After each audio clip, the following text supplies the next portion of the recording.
හදන්න යන්නේ නිල් කටරොළු පානයක්. මේ තියෙන්නේ සෝදලා පිරිසිදු කරගත්ත නිල් කටරොළු මල්. ඉතින් මේ ටික අපි වීදුරුවකට දාගන්න ඕනේ. දාගෙන මේකට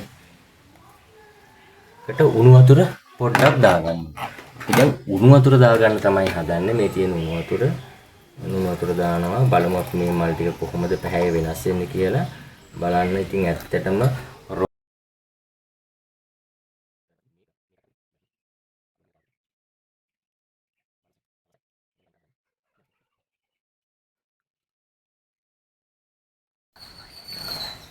මේ තියෙන්නේ අපේ ගෙවත්තෙන්ම අපිට හොයාගන්න පුළුවන් ශරීරයට බොහොම හිතකර බීම් එකක්. එතකොට නිල් කටරොළු පානයක් තමයි මේ තියෙන්නේ. එතෙන්දි මේක ශරීරයේ රෝග රැසකට අපිට හොඳයි.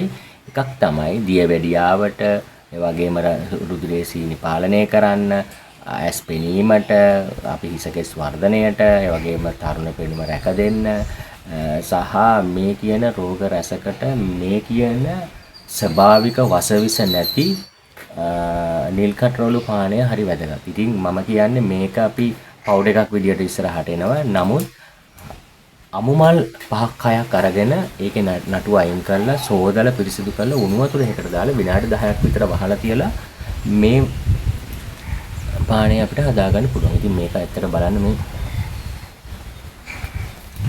මාර රසයි. ඉතින් ඇත්තටම හරිම රසයි. මේකට මොකුත් දාන්න අවශ්‍යතාවයක් නැහැ. ඉතින් මේක බොහොම ස්වභාවිකව තමයි තියෙන්නේ. මේ ස්වභාවිකව හැදෙන දේවල් ශරීරයට හිතකරයි.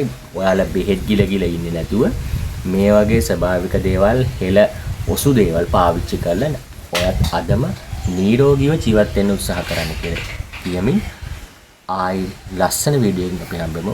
සුබ දවසක් සියලු දෙනාට ජය වේවා. හදපු වීඩියෝ එකක් ඔයාලා දීලා බලන්න.